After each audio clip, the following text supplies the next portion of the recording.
All right, good morning, everyone. Thank you for being here. Welcome to our first meeting of the month of May 2015. Today is May 11th, and if you will, stand with me. We'll have our prayer and then a pledge of allegiance. Dear Heavenly Father, we just give you praise for a new day. We thank you for rain once again. We just are so grateful, Lord, for filling up lakes from here and points west and all over the place. We just thank you for the progress you have enabled us to make on our loop. We just pray that you'll continue to watch over that project and bring it to a successful conclusion. Please administrate over our meeting today. Give us wisdom and guidance to properly consider each topic and make a wise decision on each. We just thank you for your presence here. We thank you for your protection. And again, we just ask now that you would take over. In the name of Jesus, our Savior. Amen.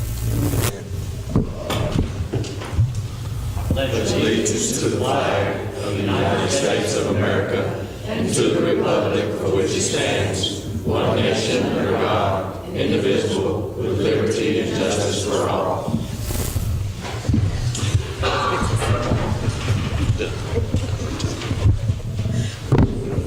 All right, again, today is May 11th, 2015. It's just a couple of minutes after 9 o'clock. We will begin here with item 1, public comments and or requests for information on non-agenda items in accordance with section 551.042 of the Texas Open Meetings Act.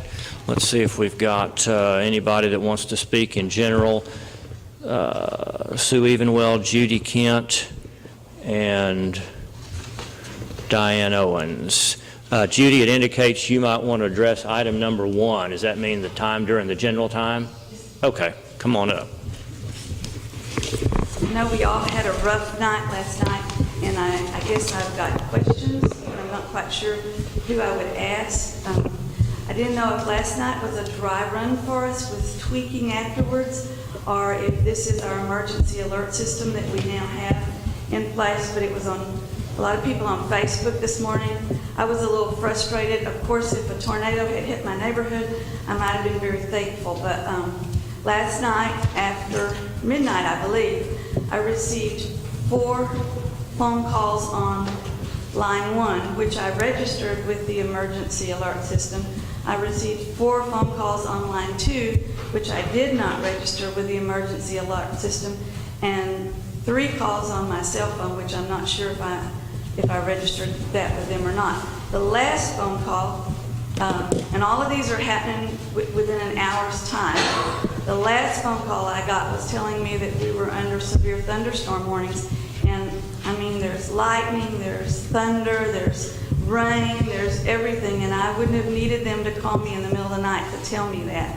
So I guess I'm asking if this is going to be tweaked or if this is what we've got. Because the last system, I would get 1 phone call and it would tell me to seek shelter. This one just kept calling and saying we were under tornado warnings, and I wasn't quite sure to get in the closet or not. So I guess, and I don't know if I'm asking Tim or who I'm asking, but I guess I'm just asking questions here. Isn't that handled through the fire department? It is, and unfortunately none of us are able to tell you what our latest notification system is, but I think it'd be good. Why don't I get Chief McRae to come and explain whatever transition they're going through, how that happened, because I got multiple calls too, and what would be the best way to streamline that if you want to opt out of it. Are there multiple notifications going on? I'm not sure.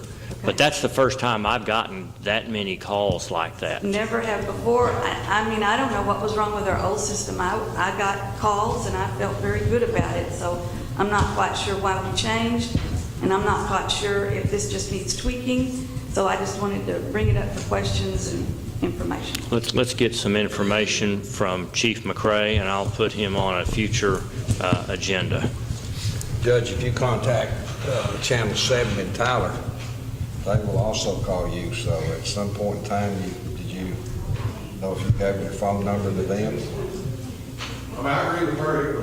It woke up the whole family. And then I called the office, and they said the weather service had a forward and even issued a tornado warning. I have no idea why they come up with a tornado warning last night. And then it was all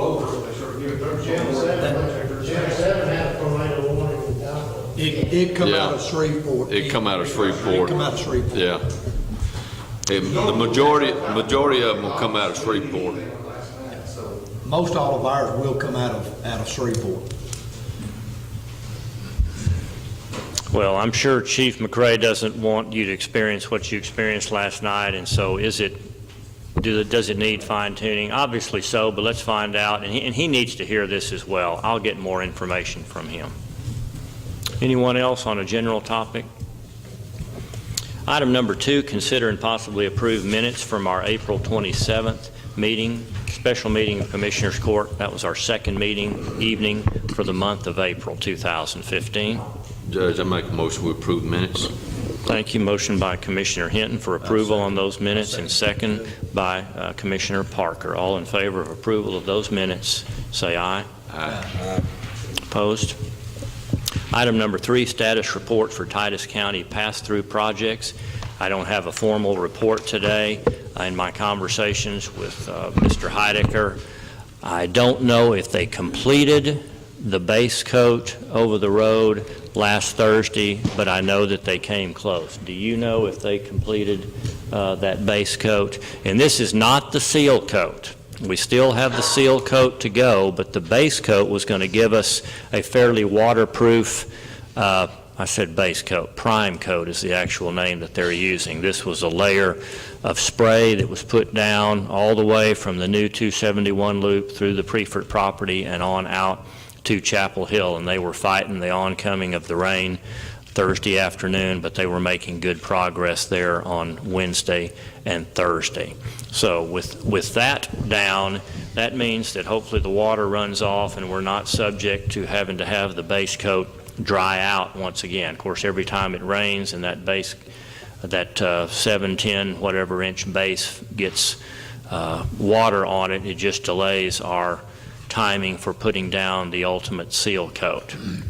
So hopefully that was mostly gotten down, and they are, according to James Construction, they were telling PTP that they would be done around the 22nd of May. Now, we've got to factor in some weather and the fact that we don't always seem to meet our deadlines, but they have made good progress out there, and getting the base coat down was a significant step. Anyone have anything else to add? I did not drive all the way down it, but the areas I did check and everything, it was down. About the last 15, 20 yards of the road, they did not put the tack oil on, but they'll do that a little bit different. They have to test, I forget how far it is, ever so far, it has to, moisture has to meet a certain degree, and if it doesn't meet that, they won't put the oil down. So that's the reason, instead of getting it all down Monday, it was Thursday before they finally got it down. Jimmy, over there on your end, I know they were working on They're working on 1735. They're making pretty good progress, looks like, on it. I was going to come by there this morning. We had a couple of trees down, and I went down there, and then the guy wanted me to cut through and check on the culvert that we'd been having problems with, make sure it was okay. As I come out, so I come on out to the Union Hill Road. I didn't go back through that way. And it was right at school time too, and I didn't want congested anymore, but it already had been. So, but they're making good progress with it.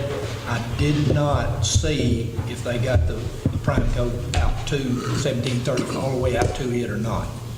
So I don't know if they got all the way out that way or not. I know they've got this out here. I saw it, going down the road, but I don't know if they got that far out or not. All right. I'll move on to item number 4, consider and possibly approve options for the Ratliff building. Chris Basham is here, and as you'll recall, a couple of weeks ago, we had several items that we were considering. We passed a few of those. There are still some other decisions that need to be made quickly if we're going to opt in for these additional cost options. Chris, good morning. Good morning. Apologize for my stuffiness, but seemed to help my wife out by taking her coat for her.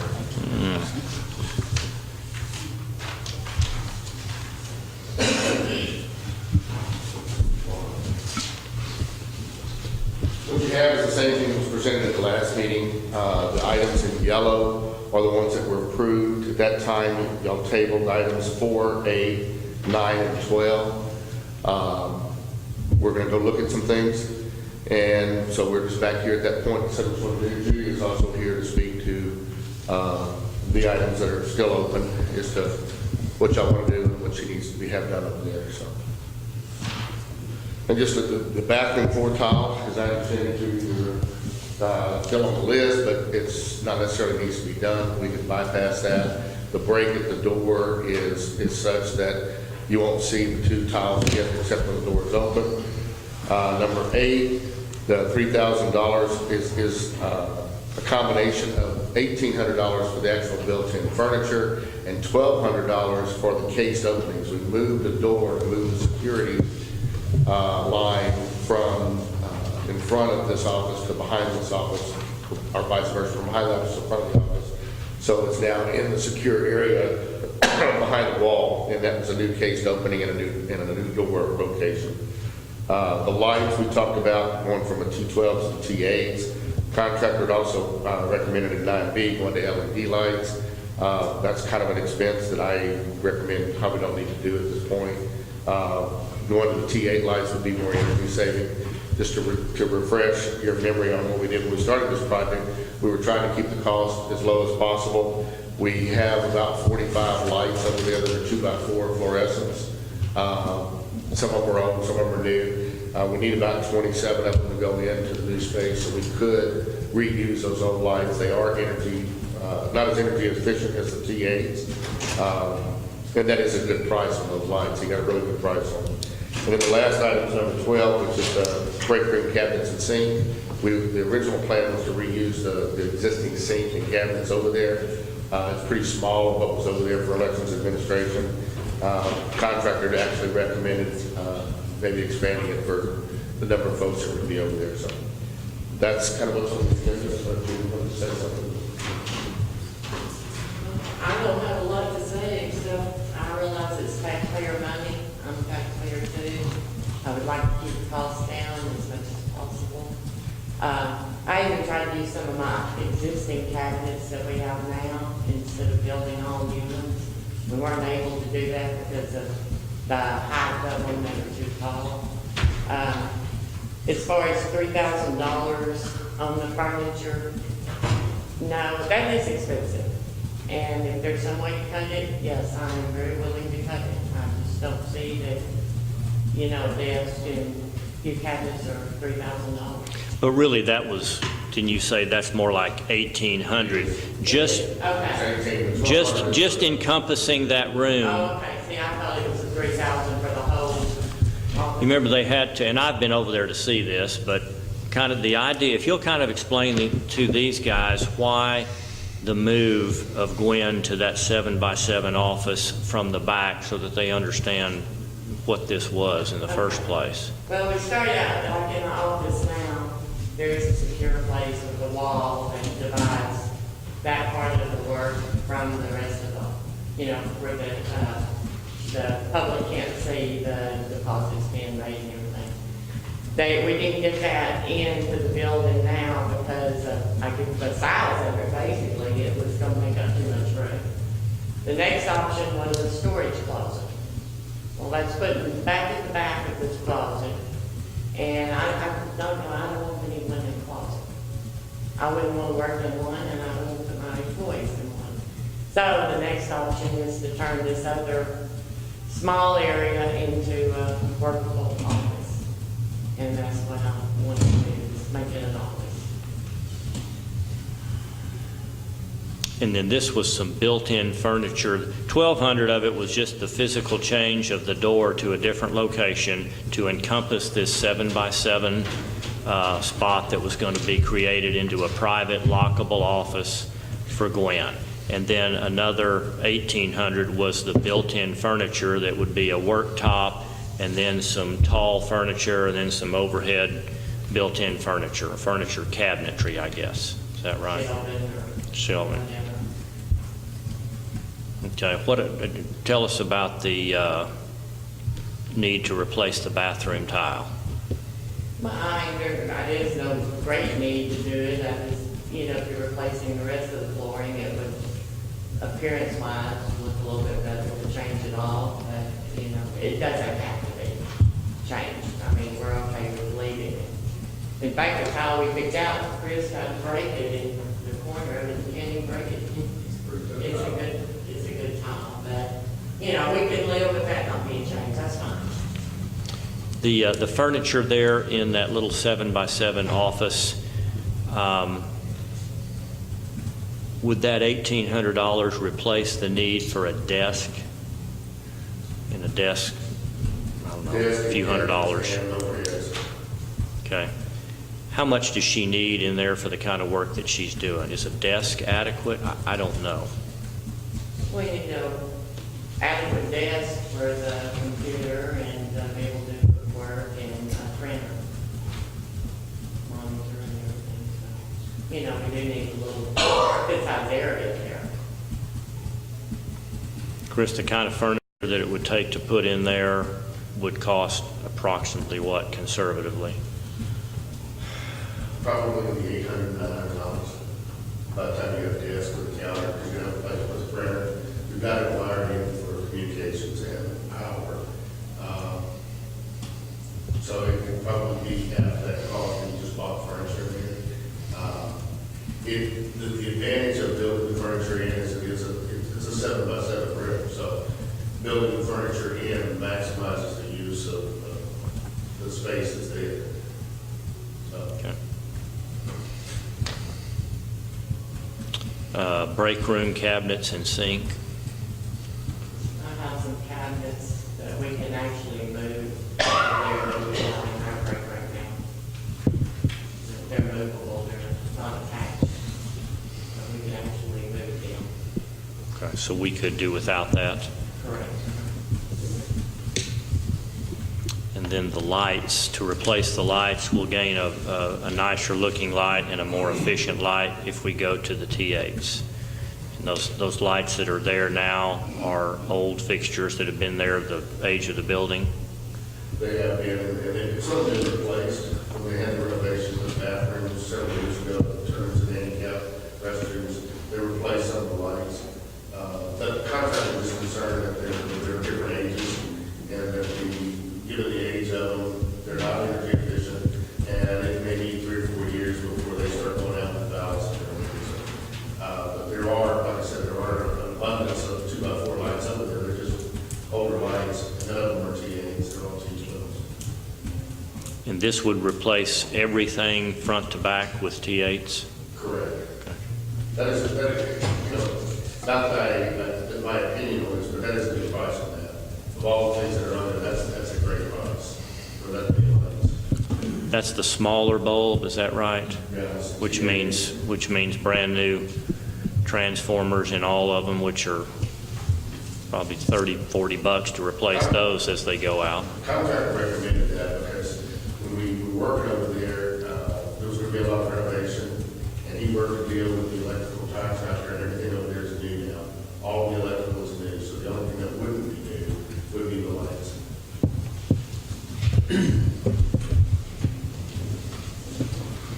The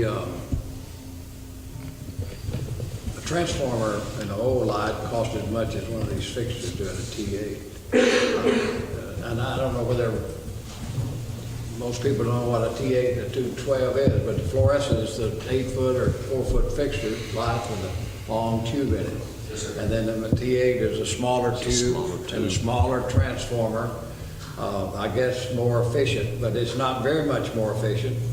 My house, I've changed all of my lights to LED lights, not all at one time. If we spend $300,000, $400,000 and we're going to have a modern day office, I don't know why we don't put LED lights in the thing. And I know the cost, but I mean, that's the future. We're talking about 12 watts of power to operate one of those, to 50 watts or 60 watts for one of those old lights. You're still going to have to replace ballasts. You're still going to have to replace bulbs. We've had them around. Everybody here is, well, old. They had not my time, but most of y'all's time. But anyway, I think it's foolish not to get the LED lights.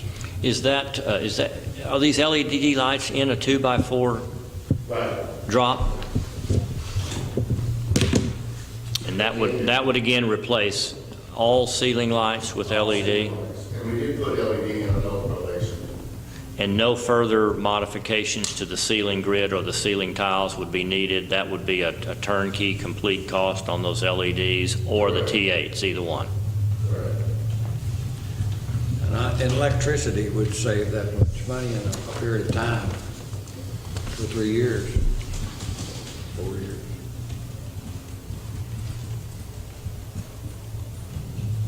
Guys, anyone have a question, comment? How many fixtures you say it was? I think it was 27. 27. That makes sense, but less than $100 a fixture.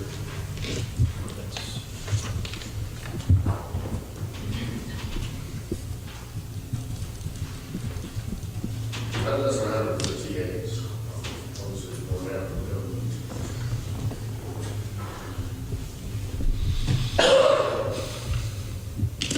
Well, you want to take them one at a time? Somebody want to throw out a motion? I'll make a motion, we use that, replace them with the LED lights. What about on items 4, 8, and 12? I don't have an opinion. You said you were okay with the tile that's in there since it won't be showing outside. So that cost that $13.60 to come on. 60.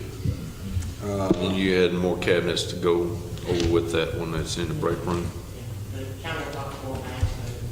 Okay, additional office area for tax office door. What are we looking at that cost? At number 8?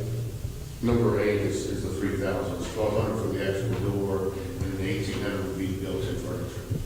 That converts this previously non-office space into office space. It secures it with a lockable door, and it provides built-in furniture in the form of a desktop, overhead cabinets, and printer computer worktop. What are your total cost of that?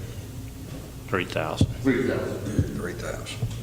If you eliminate the furniture, you're looking at $1,200. But then you're going to have to come right back and buy desk and an L-shaped desk or something like that for computer. And again, you're trying to make the most efficient 7x7 working space that you can. And you're looking at replacing lights with LED lights? I agree with that. I think the life of it and everything, you're going to end up paying for what you do here because of electricity that you save.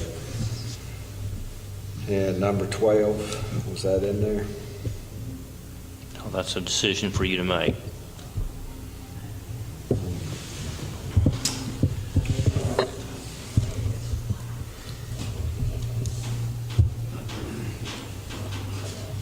Well, I don't have a problem with doing that. I make a motion, we do the recommendations, go with the LED lights. Addition office area for the tax office, that was $3,000. Removal and replacement of bathroom floor tile, eliminate that.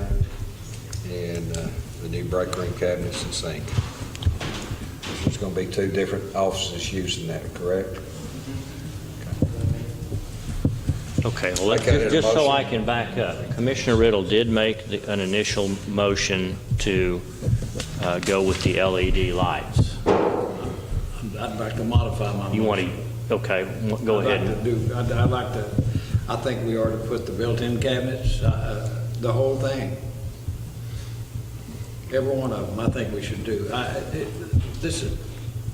think it would be wise to do every one of them. If we- Okay, so your motion is to approve items 4, 8, 9B, and 12.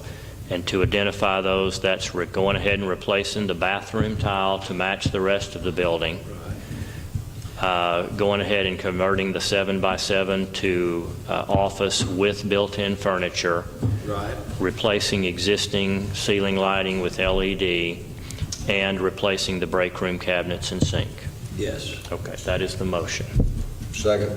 Second. Now, before we vote, Sue, I see that you had asked to speak on item number 4. That was just Okay. Sorry, I missed that. Okay, I have a motion and a second. All those in favor of this motion say aye. Aye.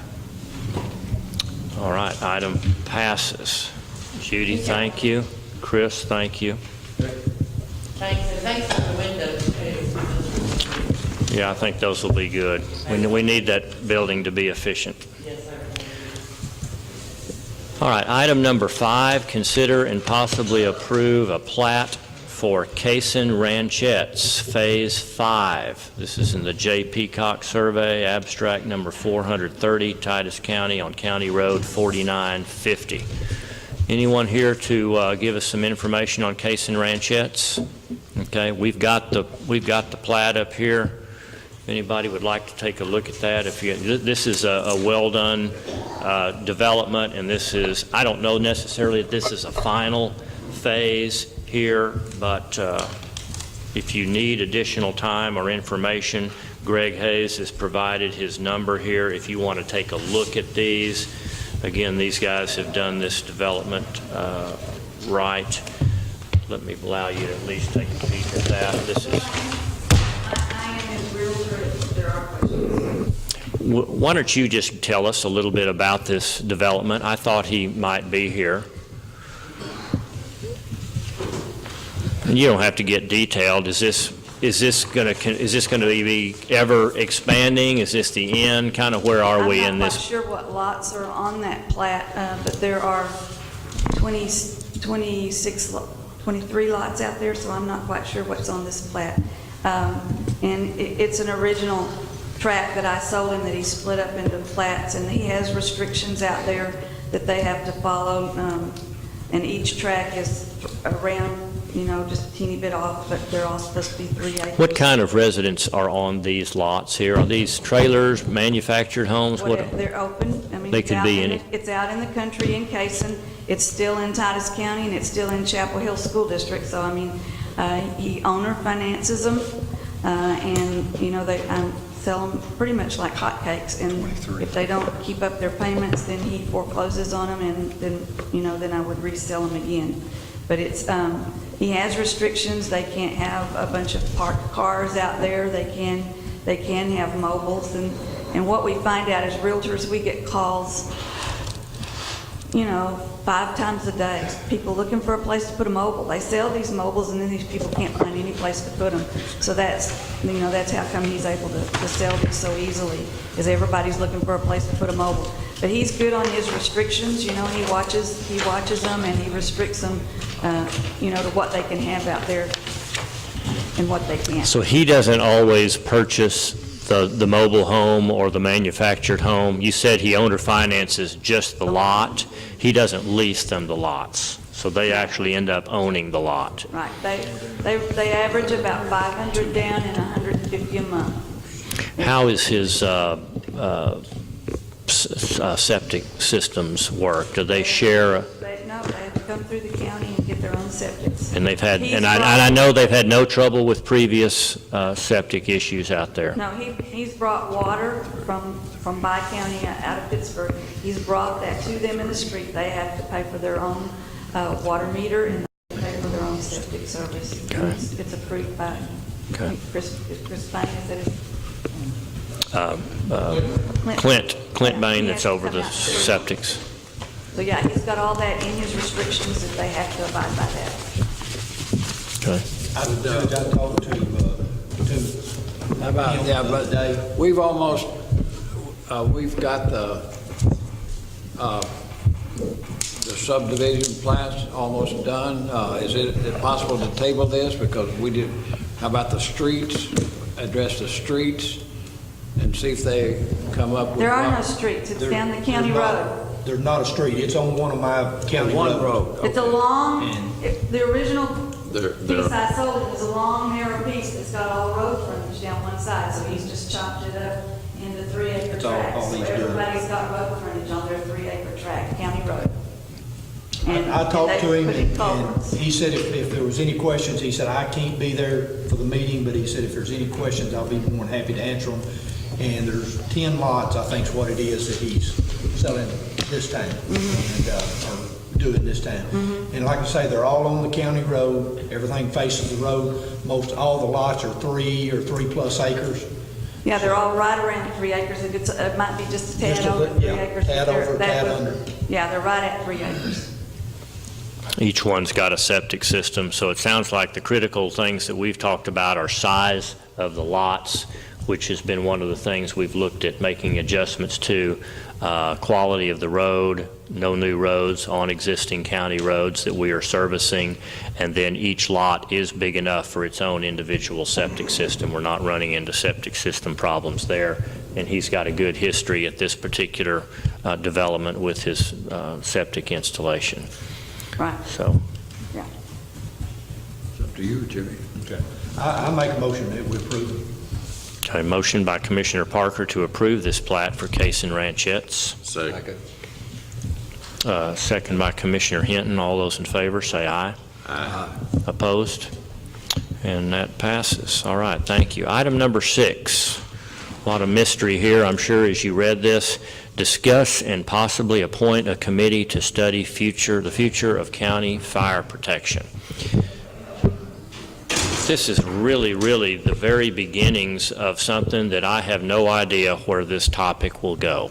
You heard a few weeks ago from Chief McRae about the difficulties that all of our fire departments are having, not only in our area. This is a nationwide issue that these fire departments, especially these volunteer fire departments that are so dependent upon volunteers, continue to struggle to get volunteers. The older, seasoned, wise fellows and ladies that work for these entities are not being replaced at the pace that they need to be. And Chief McRae has been good to, I think, at least give us what he knows and tell us so that we're not hit by surprise at some point in the future. I got a visit, or we had a meeting, I should say. Chief McRae and Mike Aarons and myself had a meeting to discuss this. And some of the things that I learned from this meeting. As you will recall, we've got a contract with the city to provide support for the county. And I think we're in about the 3rd year of a 10-year contract. Stats will show that the number of volunteers that are showing up for county fires is waning, and the city is having to provide much of that support. They are not coming to us and telling us, you know, we're going to stop or we're going to slow down, but he wants us, and I want us, and I think you all want us to be aware of where county fire protection is going. Not necessarily this year or even 2 years from now, but at some point in the future, I believe that county fire protection is going to look different. How will it look? Not sure. That's what I would like a committee to get together and start at least discussing this. I want you to hear from some of the fire chiefs. I want you to hear from Larry McRae. I want you to hear from Mike Aarons. Talk to your individual volunteers that are in these entities. We've already seen the Winfield Fire Department make a major change. How long will it be before others do the same? I don't know. As you're aware, some other counties in the state have gone with emergency service districts. I don't know much about those. So by putting this on the agenda, I'm not in any way suggesting to you that we make an immediate change today, but I want this Commissioners Court to be aware of what's going on within the world of volunteer fire departments and the county, so that we don't look up someday and find ourselves way behind. That's really as much as I have to say on this. Commissioner Fields called me the other day wanting all kinds of information. I simply couldn't give it to him. But Chief and Mike Aarons and I felt like this might be a good thing for the city to do, and we can put whoever we want on this committee. I thought maybe a couple of you, maybe a member of the of the general public, a businessman, possibly Chief McRae would serve on here to at least start the process. So, any comments or questions, I'll try to answer, but I really told you all that I know. Judge, we had, when all this started, we had, Winfield's really all we had as a volunteer fire department. Talco at that time, I believe, wasn't it, Philip, volunteer? Yeah. And in '89, Tri-Lake, and then all the commissioners, we kind of was encouraging people in the different precincts to look at this and see if they wanted to start a volunteer fire department. I know Cookville has the satellite at Argo, I believe that's correct. Yes. And that was the last area that we had that could be covered. We looked at a lot of different things. We looked at possibility of having a paid county volunteer, or not volunteer, but fire departments in the county. And if you do that, you're looking down the road at some point in time. At that time, we didn't feel like we needed that. We were going to be sufficient with the fire departments our volunteer fire department. What has happened when we started these volunteers, we had a lot of people join them, and a lot of older people join them. It really is what made these fire departments. What has happened, these older people are retiring and they're not able to fight fires anymore.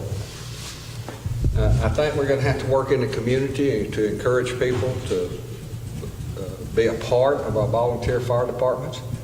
There's no doubt in my mind we have the equipment all over Titus County. I don't know of another county in northeast Texas, and I'm not sure we have anybody our size in the state of Texas that has the fire protection that we have and the trucks and equipment out there to fight fires. This is one thing that people have, I know Philip, and I know Jimmy and Mr. Riddle will see this, but people want fire protection.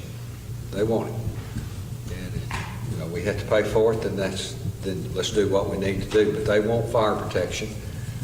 And this is something that we can look at, Judge, and I think you can look at it and say, hey, do we need and I don't mean, I'm like the judge, I don't mean the next 2, 3, 4 years. I'm talking about we got a 7-year contract left with the city that everybody works together, and I think that really kind of brings all the fire departments and especially the training that the city gives our volunteers.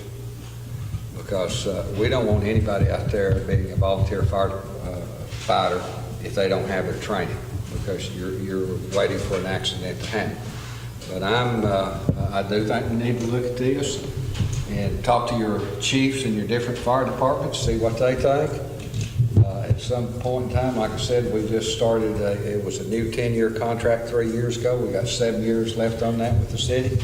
But you can't start it too early. We need to look at it, see what our cost is going to be. At some point in time, we may need to change direction. We may need to, at some point in time, have an election and see if the people want a fire district separate from the county. It's just, there's different things, and this committee could look at it and decide what they want to do, Judge, in the future. But the good thing about it, we got time to look at it and try to decide what we want to do.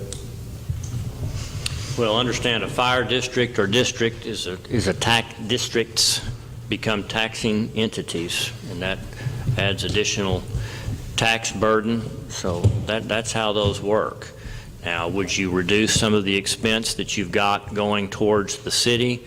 I don't know. Again, I have not thought through this. I don't know the answers to these, but here's what I would like to suggest. I would like to suggest Commissioner Parker and Commissioner Riddle begin the formation of this committee, and I would suggest that we ask Chief McRae. A suggestion that I would have would be to meet with Chief McRae, go to a couple of chiefs meetings, hear from them what I'm telling you. They can tell you a whole lot more than I have told you. And then perhaps you all could bring us information, and this might be a subject that we could visit a couple of times a year to see how things are changing, and again, just to keep up. We don't want to phase into a change based upon how many homes or people we're losing because of inadequate manpower. We want to be ahead of that. So would you two be willing to begin this process and meet together? Okay. I would appreciate that, and then we'll look forward to hearing back from you, and you kind of gather some information and bring it back to us. But Chief McRae is ready, willing, and able to, to provide you some opportunity to listen to what he's hearing out there among his chiefs. Anybody other have another comment or question about this? Judge, I think our volunteer fire departments are great. That's neighbor helping neighbor.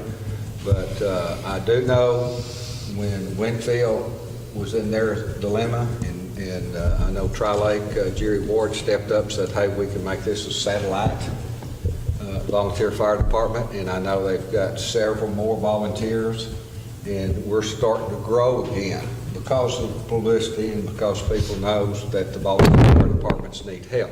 This is something we all can do and encourage young people to get involved, and this is, again, neighbor helping neighbor.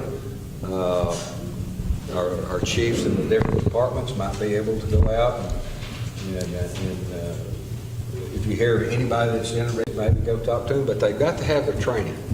They got to have physicals, they got to have the training, because we don't want anybody out there fighting fires that's not ready to fight a fire. Well, that's basically where all of this has started, with a lack of volunteers. I know when we started Nortex out there in '92, it was strictly, volunteers. Basically wasn't any training except what we, some of us had a little experience on other places, and that's the way it started out. But I know over the years, I have come to the point that I don't want to go in the house with somebody, a burning house with somebody that doesn't have training. My life's on the line, and their life is too. And it's something that needs to be done, and the state don't require a whole lot, but they do require some, and we just need to get folks that have got time and will, willing to put forth the effort to get the training and get in there and help out. And that's something that we've been trying to do for the past several years now, with little success of doing it. But we are picking up a few. We've picked up 3 out here with Nortex in the last year. So we're running about 15 out there now. 12 to 15 is what, and we've got about 6 or 8 that are pretty much there at every fire. And it's like you said, Mike, all of us are getting, that are on there, that have been on there the whole time, are getting old enough that we, I really don't want, at this point, don't want to have to go in a house, burning house. But I can go help roll up hose and be on support, help the guys with their air packs and stuff like that, the younger guys. But they've got to have the training to know what to do. So. And that training is significant. It's not, a couple hours of training. It's a commitment that takes time out of your ability to work and earn a living, out of your family and vacation time. You're asking these guys to do life-threatening work for no pay, provide their own gasoline and supplies, take time out of their schedule, devote it to training, and then have a job that's flexible enough to let them go at a moment's notice. A lot of demands on a volunteer and not a lot of reward. All right, thank you very much. Item number 7, consider and possibly ratify a contract with Co-File Preservation to complete the restoration of 27 volumes of Titus County Historical Handwritten Deeds.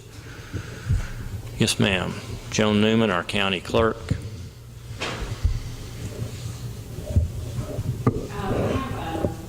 There's a project started before I took office to preserve 27 volumes of the handwritten historical deeds, and they have been done beautifully, but there's like one last part, which is where they link the historical deeds by grantor and grantee and date into our system, and that needs to be done. The work they've done so far is wonderful, but if we don't do this, then they won't be linked electronically for people to, I guess, search through our computers. So I'm asking that you ratify this contract. It is for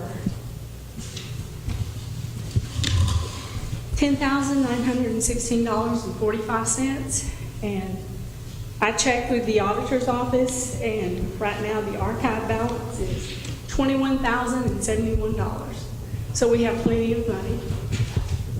And this is not further restoration of the books. This is This is basically to scanning finish the them project and make it accessible to the public. via computer. Yes, via computer. Okay. It's to bring these old documents from when the courthouse burned in 1895 to the early 1900s. It's to bring those into 20th century technology. Where are these stored? These are stored in the public room in my offices Okay. currently. Okay. Also, these are fees that are charged when people, Yes. that can these only are be fees that are spent for earmarked this. they can only be used for this type of archival,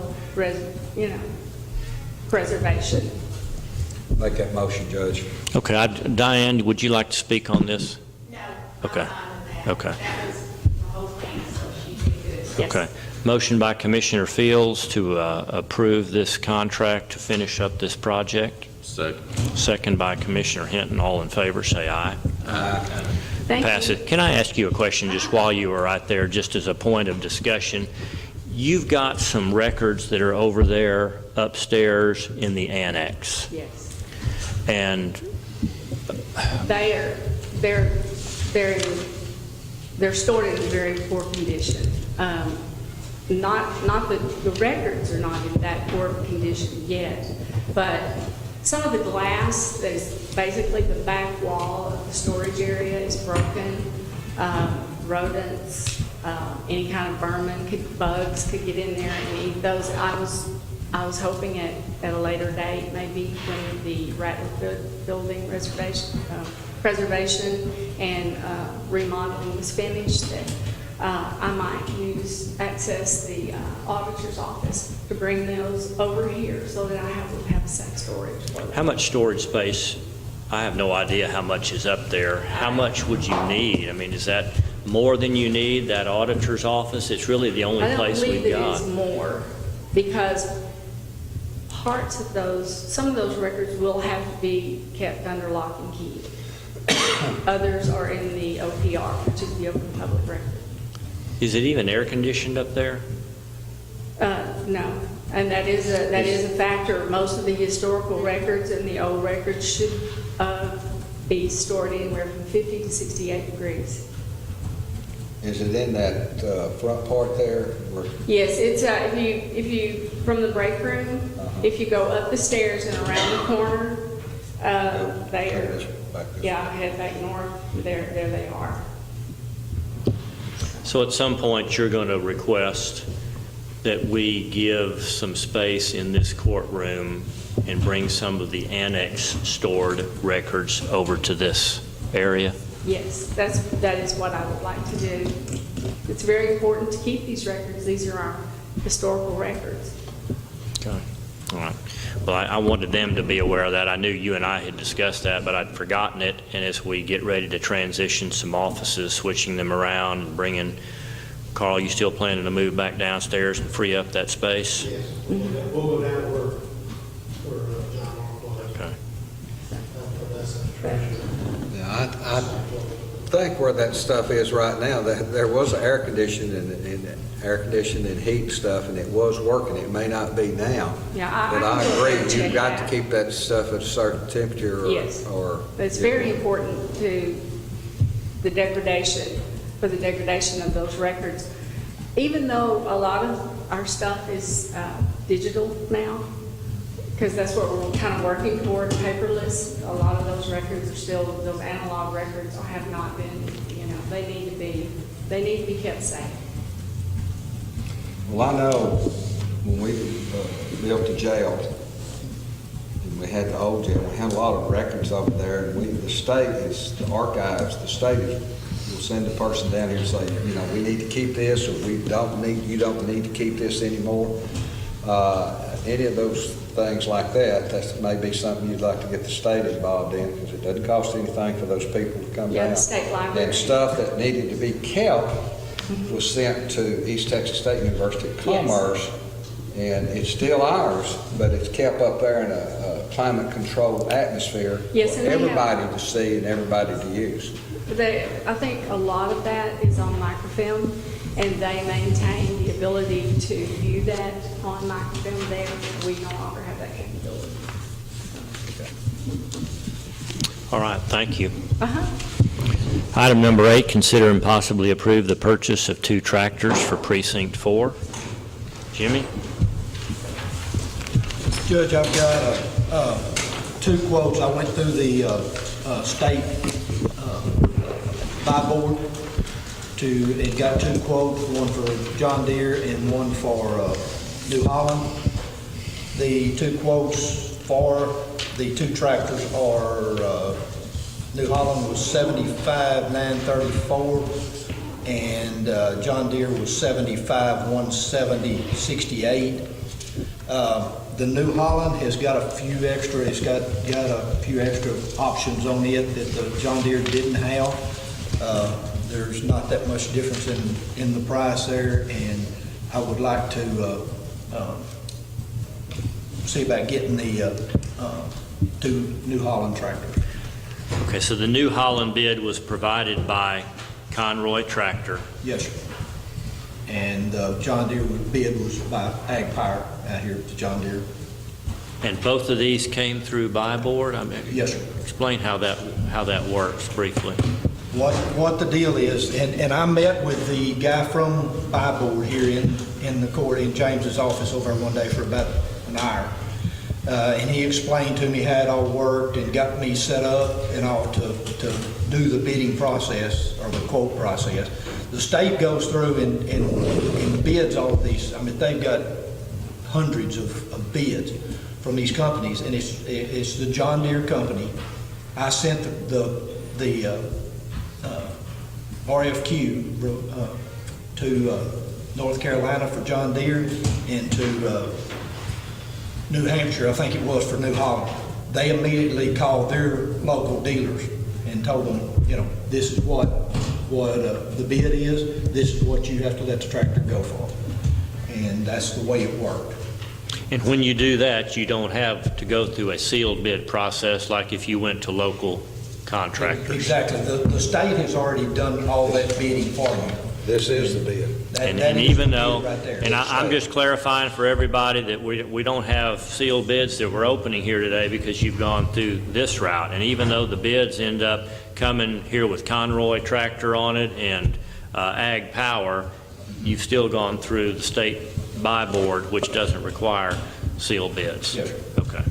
All right. So even though the price is a wee bit higher on the John Deere, not much. It's I think it's $753, I think is the difference in the two bids. Okay. So you're asking to buy these 2 from Conroy Tractor at a price for the 2, including setup, delivery, heavy equipment, tax, and freight, $75,934.00. Yes, sir. Okay. Second. Second by Commissioner Fields. All those in favor of the purchase of these 2 tractors, say aye. Aye. Opposed? All right, thank you, Jimmy. Item number 9, consider and possibly approve travel and seminars. Let me run through these.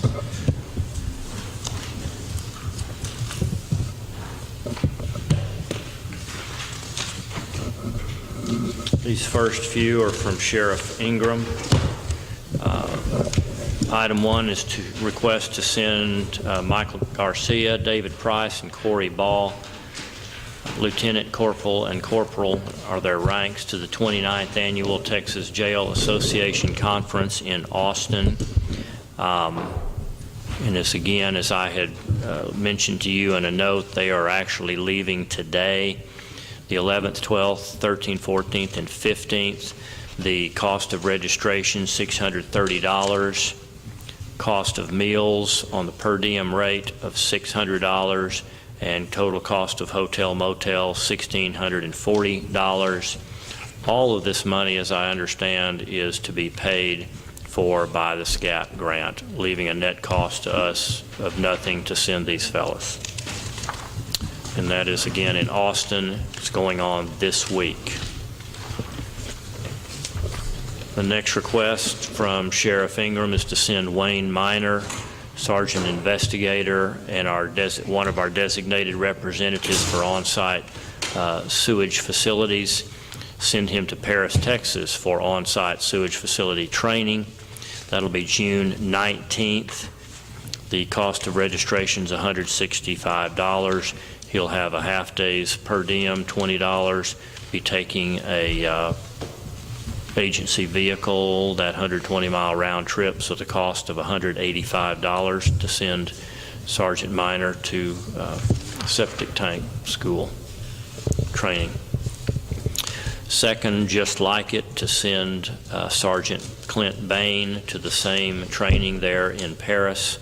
Same cost to him, $185. The next request from Sheriff Ingram to send Tracy Hayes, he's our sergeant over warrants, to prisoner control is the name of the conference. And this is in New Braunfels, June 15th and 16th. He will travel the day before and come back at the end on the 16th. $295 registration, 2.5 days worth of $40 per diem for a total of $100. Cost of hotel, $178. Taking a county vehicle, $623 total cost for that optional training.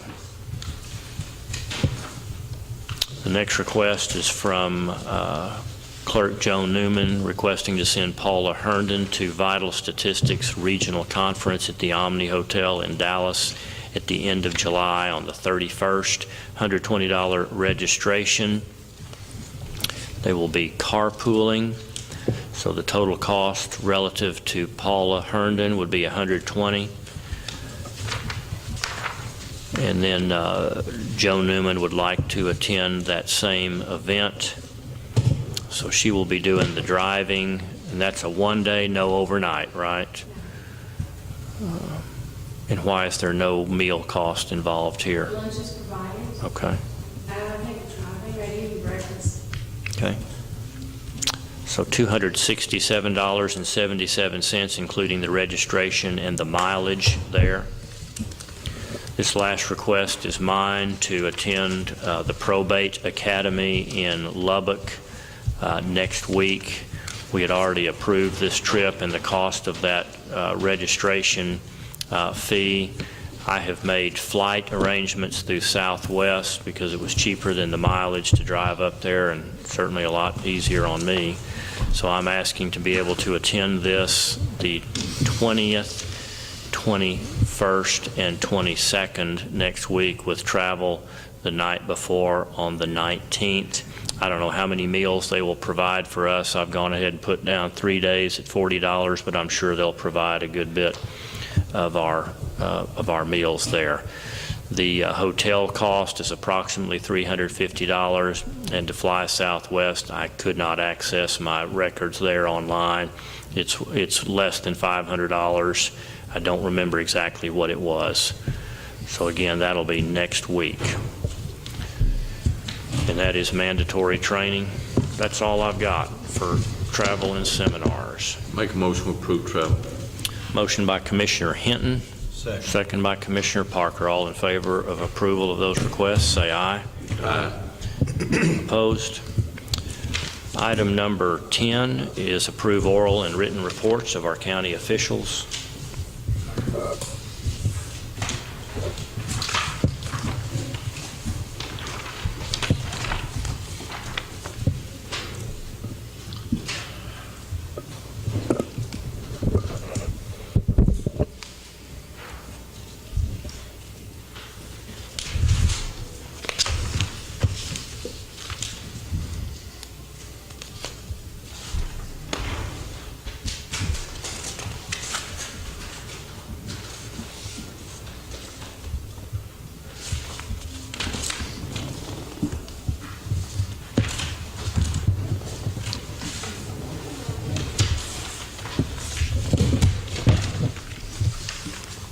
Make a motion to approve reports. Motion by Commissioner Hinton for approval on these county reports. Second. Second by Commissioner Parker. All in favor of approval, say aye. Aye. Opposed? Item 11, consider and possibly approve the treasurer's report.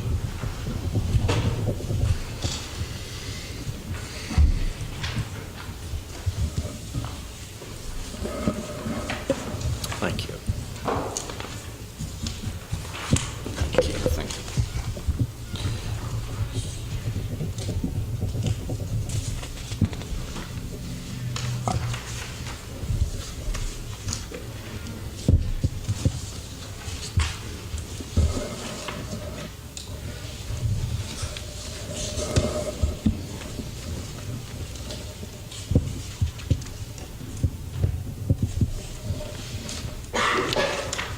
Make a motion to approve treasurer's report. Motion by Commissioner Hinton. Second. Second by Commissioner Fields. All in favor, say aye. Aye. Opposed? Item 12, approve budget amendments. No budget amendments today. Item number 13, sign pay orders and approve payments. So moved. Motion by Commissioner Hinton to pay bills. Second. Second by Commissioner Parker. All in favor, say aye. Aye. Opposed? Item number 14, closing comments. I'll start on my far right. Commissioner Riddle. None. Commissioner Fields. Yes, I have something. At our last meeting, there was comments made that me and some other commissioners passed or put Judy in the Ratliff building, and that I think, and I went back and looked at some things, and I want to hand these out.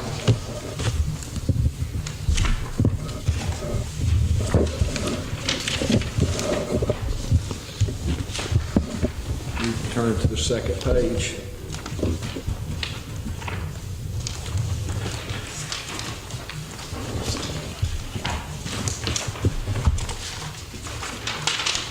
Also, I have one. You can give this to Joyce. One of the reasons I brought this up because there's some things said that me and other commissioners had moved Judy and Leonard's office to the Ratliff building. And if you look at that second page, it says, consider and possibly approve recommendations from Chris Basham regarding remodeling the annex Ratliff building, Riddle Street building, listed to the audio track 1. I also went back and listened to the track. It says motion was made by Commissioner Hockaday, second by Commissioner Riddle, to approve floor plan A and floor plan to combine the election and tax office in the Ratliff building. Motion passed 4-1 with Commissioner Fields voting nay. And I wanted to correct that and where I stood on it, because I thought that's where Judy should have been. But once it was approved by the court, then in December, we voted on the remodeling. And not only that building, but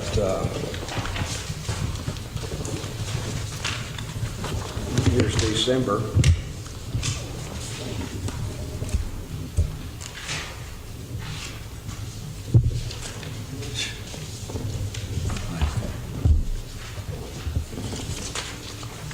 Here, you It gave talks about me the plan. 4 copies. I'll give you one back. But anyway, I just wanted to correct that, and who stood for what, and who said what. I also encourage you to go back and listen to the tapes on those dates. And it's very, if you don't know how to go back and listen to the tape, please call me and I'll be glad to tell you how to do that. But I did want to correct that issue where I stood on things and what I wanted to do. And that's all I have to say. All right, thank you. Let's see, closing comments.